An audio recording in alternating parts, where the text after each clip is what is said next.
Hi, friends. Welcome. I have my new mic, so hopefully, this is a lot better. I hope everyone's had a pretty grounding full moon. Mine has been like the opposite of grounding. I have like the worst head pressure and nausea for the last few days. It will not go away. Vivid dreams, insane vivid dreams, lots of exhaustion, lots of feeling really just like out of body, spacey, out in the air. It's like a very particularly intense full moon for me. So curious to know what everybody else's full moon experiences have been, but it's been really intense. I feel like the full moon in Cancer is always very intense for me. But that's not the point of this video. However, I'm curious to know what symptoms you're having during this full moon. But this video is more so geared towards wanting to talk about the experience of being the black sheep in the family, because there's a lot of really unique experiences that you tend to have. And I'm really fascinated by internal family systems, which is like this theory or school within psychology that really just dives into the different family dynamics and the role that you play within your family, and how that identification with that role then extends to all of your relationships and the way that you process your emotions and deal with them. But with that said, I was thinking a lot about that and just thinking about the concept of being the black sheep and how that can show up. And a lot of times you don't even realize you're the black sheep until years and years and years later in your life. But if you're somebody that really resonates with, you always felt like you were maybe the angry child or the one who could just not deal with bullshit and not seem to sweep everything under the rug in the way that other people are just able to easily do. If you feel like you were always somebody who felt a little bit outcasted from the family system, why can't I just take the role that's being projected onto me and deal with it? I think you'll really resonate with this video because a lot of us were the black sheep within the family, and because we took that role on, we became the black sheep and kind of um, lost the ability to integrate ourselves within relationships as a whole, after we grew up and started to look beyond our family systems. So the black sheep in the family, like I said, is usually the child that's born with like this high level of sensitivity. So maybe you're physically really sensitive, like always had health issues, or like for me, I'm such a sensitive sleeper. I'm so sensitive to different foods. I get really easily just like affected by the energies of other people, by environments. I get really easily off kilter very fast. My skin is really sensitive. If I don't wear like 100% cotton, my skin's like breaking out and itchy and rashy. And so you can be physically sensitive. You can be emotionally sensitive in the sense that small things make you start to have really profound emotional reactions. And you could just be intuitively sensitive in the sense that you just pick up a lot of the dysfunction and the incongruencies within the environments that you're in very quickly. And because of that, you get dysregulated because you don't really know what to do with all of that information that you're collecting from your environment. And so you just become very dysregulated. So that's a really big tall tale sign that you are a black sheep of the family. It's just somebody who seems to be able to just pick up on all of these incongruences. But what happens is that when you are the black sheep and when you are very sensitive and you're picking up on these things and these dysfunctional patterns, what happens is a lot of the times you're not mirrored adequately. So people don't see you as a child. Your family members don't see you as a child and validate to you, hey, you have this intuitive gift. Hey, you're very perceptive. Hey, you are actually like picking up on the truth of the environment in the situation. You don't really get told that because the family is dysfunctional, because the underlying pattern is typically emotional avoidance. What you get told is that you're too much. You get told that you're always angry, you're always irritated, you're always, doing way too much, you're having these profound reactions. And I want to go into a little bit the family dynamics because I feel like there's some consistent family dynamics that most of us experience because of just the way that we're socialized. So a lot of the times it usually begins with one or both parent figures. I'm going to go into a specific dynamic of the family tree slash family system that I think a lot of people might relate to, which is that typically there's like the father who's very emotionally absent, but at the same time very emotionally volatile. He's emotionally disconnected, so he can't really fully like be present for his family and be that safe container. So healthy masculine energy is supposed to be this safe container, right? It's supposed to feel like there's this very safe structure that you're existing in, that no matter how big, no matter how emotional, no matter how vulnerable you are, this container will protect you. A lot of men are very disconnected from that more divine experience of masculine energy because of just the way that they're socialized in the world and the trauma that they have, and the lack of access to developing the tools that they need to develop in order to heal that. And so you end up with the father that's overly detached, very emotionally out of tune, doesn't know how to connect with his family, and isn't really this like strong leader type of figure. And I think this is a very common archetype that a lot of people experience, like the emotionally unavailable father, the absent father, the emotionally volatile father. Because he's kind of avoiding his emotions so much, they come up in very extreme outbursts and can be emotionally violent, physically violent, etc. Right? And so the father takes on this like overly um, ego centered type of role, and then the mother is the opposite, right? So as women, we're kind of conditioned to uh, like pick up the emotional slack and the emotional labor. So the mother will typically try to overextend herself, overgive, over like just spread herself so thin in order to compensate for the lack of connection and the lack of structure that's coming from the father. She might even become very masculine herself, or the opposite. She's overgiving and like overly in her feminine energy and kind of loses herself to enmeshment and becomes codependent on the father. That's also very common, to where now you have like this codependent relationship between mother and father, as well as kids. And because she's overgiving herself and losing herself with her boundaries and trying to essentially kind of pick up the slack, she then becomes so drained and picks up this victimized identity. So then the mother becomes the victim, right? She really internalizes the belief that, like, I feel like we've all heard our mother say, like, everybody hates me. Maybe, okay, maybe it's just me, but there's always like the mother kind of victimization identity where it's like, none of you guys like me, nobody appreciates me, I do so much and I'm so unseen. And the other thing is, like, as women, we're constantly socialized to make ourselves small. So the mother might then develop emotional outbursts as a mechanism to then try and gain some form of being seen within the family, because she's trying to kind of gain back that control in her. The way that as women we tend to kind of compensate for feeling like we're unseen or unheard or unvalued is to have great emotional outbursts so that we can finally be seen. So you have this like really, really unbalanced father mother relationship, and then the kids come along, and then it gets even more messed up. So there's, typically sometimes I feel like there's the sibling that's like the black sheep. So this is the sibling that's like, you might feel like you're just always angry, you're always lashing out whenever there's conflict, because you can't stand to see how conflict is so like not taken care of in the way that it should be. And so you just find yourself constantly being irritated by everyone's dysfunction, and you see it. It's like the things that everybody else is able to kind of push under the rug, you see it, and you see it magnified. And because you're so sensitive, it feels so strong within your body, but you don't have any mechanism to resolve conflict. It really all trickles down to the fact that there's no conflict resolution, healthy conflict resolution that's happening within the family dynamic. And because you see conflict and you see dysfunction so easily, and you have no mechanism of being able to face this conflict, you have all of these emotions inside of yourselves. You have these emotional outbursts.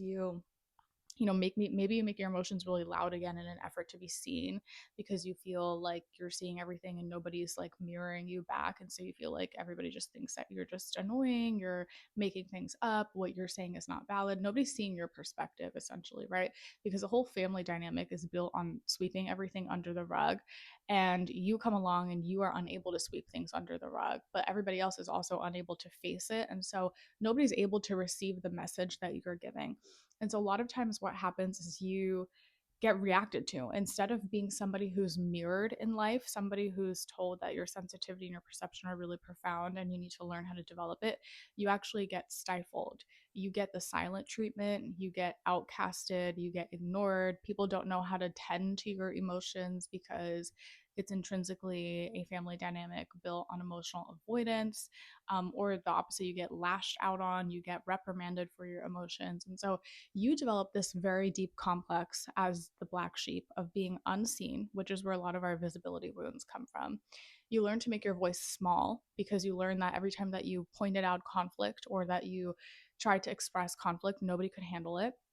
And you also get silent treatment a lot of the time, or just, a little bit, as you're essentially given the title of being the problem child. So you make yourself small and you silence yourself in an effort to try to maintain the harmony within the family, which obviously doesn't work. And then you also develop emotional avoidance techniques, because you realize that every time that you try to have a conversation and every time you try to express your emotions, nobody can meet you where you were meeting yourself. Nobody can meet you with your depth, right? So that's the whole complex that gets built into the black sheep. And then there's like the sibling that's kind of the opposite of the black sheep, which is like the passive sibling. And the way that they cope with the emotional avoidance within the family system is through just being passive. Like, if I can just, never call out anyone's behavior, if I can just be like the good girl or the good boy, then we can maintain this very fake level of harmony that we have going on. And this is the family member that's afraid of what happens when you confront the conflict. This is a family member that just wants to keep the glue together, but it's like the glue is really falling apart and there's really no glue. So they're just being passive and they're pretending like everything's okay. But it's a method that they try to use in order to keep the peace and keep the conflict from ruining everything, right? And so then the question becomes, how does this family dynamic then translate into pretty much every other area of your life if you're the black sheep? So when you're the black sheep, you take this experience of not being mirrored, not being validated, being unseen, and having to make yourself small, and you go out into the world and you essentially become like the disruptor. Every time you walk into a group, every time you walk into a room, every time you're a part of a certain dynamic, you seem to just like really massively disrupt the energy within the room, right? And that's because, again, that's your gift. You have this sensitivity, you have this perceptivity in order to see through all of the shit that's going around. um, but when you haven't healed yet, you also don't have the tools to be able to navigate that gift. You don't know how to exist in a room and in a room with a bunch of chaotic energies and how to actually use that for your own good. So, number one, I'll say that it is part of it is a trauma response. When you're in an emotionally volatile situation, you develop hypervigilance in order to like protect yourself, right? You become really aware of everything that's happening around you just so you can protect yourself emotionally. But I do think part of it is also like a destiny thing. I think some of us genuinely were born in this life to break cycles. And the really important thing to recognize is you are not meant to fix the family system. And that translates to everything else. So not only are you not only meant to you're sorry, not only are you meant to not fix the family system, but you're also not meant to fix anybody else. You're not meant to fix any of these other groups and communities that you find yourself in. You're not meant to fix your, you know, home environment. You're not meant to fix your culture. You're not meant to fix people. You must realize that if you are the disruptor, you're not meant to fix anything or anybody. You're meant to actually create something new based on the foundation of your insight. So if you can somehow find yourself, find rooms where people are more open, receptive, aware, conscious, forward thinking, and you can then build the blocks of a new grid, then that is where you will find your success as a disruptor and as a black sheep. If you can find these rooms that are open and receptive, and you can begin to share your truth, and you can relearn your relationship to your own sensitivity and recognize that actually this ability to perceive is not abnormal, it should be the normal. Okay, like as a culture we have so normalized dysfunction. I think the greatest curse that every single one of us faces is avoidance, because the generations before us thrived off of emotional avoidance, and you can't really blame them for it because they were living more in a time of survival. So like, who's sitting here thinking about the purpose of their life when they're just trying to gather food and water for their family, right? Like that, it just wasn't the time in the past. I think collectively we're now in a time where we're thinking more about these things, but um emotional avoidance is like the greatest curse that we're dealing with. And you must realize that your gift of sensitivity is actually, that should be the new norm. That should be the new standard. It's not normal to be emotionally avoidant. That's just what the majority of people are, and so we've normalized it. That's not normal. Your gift is the future. Your sensitivity is the future. Your perceptivity is the future. And you actually being the black sheep and being cast out of the family system is the gift, right? Because you seeing the dysfunction is the proof that you need to go out and you need to change communities and change the groups and the rooms that you are in so that you prevent the future people coming after you and also the people around you from perpetuating the same thing that you experience within your family dynamic. And it's really hard to do that when no one ever mirrored you, right? Like it's really hard to do that when you were never validated that your sensitivity was your gift, that you were actually really perceptive, that you are meant to go out into the world and use this gift to do something. It's really hard to do that when you're not mirrored. But I think that that's actually the whole point of being surrounded by people that cannot receive you when you take on the role of the black sheep, because it builds so many characteristics within you that you must have in order to live a full, rich, self actualized life. So when you are a black sheep and nobody supports you, you learn really early on how to support yourself, how to stand on your own 2 feet, how to listen to your instincts, how to have strong boundaries, right? When no one supports you, you also then are constantly seeking new environments and new experiences to figure out where it is that you actually fit in. So when you don't easily conform or fit into a system, the positive thing is that you are more likely and more easily to be the type of person that kind of jumps into different experiences. And so you can gather a lot of information and wisdom and life experience by doing that. And then number three, the lack of support that you experience from being the black sheep in the family dynamic is that you get to be the person that changes the rules. I think that's like the best part, is that you get to be the person that um, takes all of that and transforms it into something that nobody in the past ever had. Nobody in your ancestry line before you ever had. Probably a lot of the people around you in the present moment don't have. And you get to be the one that changes the future for your lineage. That's a really, really, really, really powerful gift to be able to give back to your ancestry line. And you can use that as a point of purpose, as that maybe this is why I'm here. Maybe this is why I'm the angry one. Maybe I'm the irritable one. It's because I'm here to change this. I'm here to end this. That when I create, it doesn't even have to be family. Maybe you don't want to have a family. It can be any form of community or group or impact that you have, that you're going to end these cycles of emotional avoidance and you're going to go out into the world and you're going to teach people a more authentic way of connecting, because we're in a desperate crisis right now of loneliness, emotional avoidance, lack of empathy, and individualism.